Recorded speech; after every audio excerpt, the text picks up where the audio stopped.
আজ তোমাদের সাথে শেয়ার করব আমি কাতলা মাছের মাথা দিয়ে লাউ ঘন্ট। আমার তো ভীষণ ভালো লাগে এই রেসিপিটা খেতে। প্রথমে মা লাউগুলোকে কেটে নিয়ে খোসাগুলো ভালোভাবে ছাড়িয়ে নিচ্ছিল। তারপর কড়াইতে সর্ষের তেল দিয়ে কাতলা মাছের মাথাটা ভালো করে ভেজে নেব। এরপর ওই তেলে দিয়ে দেব তেজপাতা, পাঁচফোড়ন, কাঁচা লঙ্কা। তারপর কোচানো লাউগুলো দিয়ে দেব। নুন দিয়ে একটু নাড়িয়ে নেব। কিছুক্ষণ পর হলুদ দিয়ে নাড়াচাড়া করে নেব। তারপর জিরের গুঁড়ো, লঙ্কার গুঁড়ো দিয়ে একটু নাড়িয়ে নিতে হবে।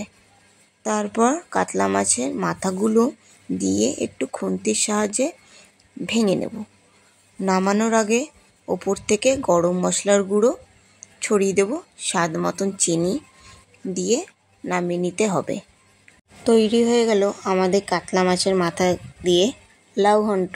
ভালো লাগলে চ্যানেলটাকে সাবস্ক্রাইব করে দিও।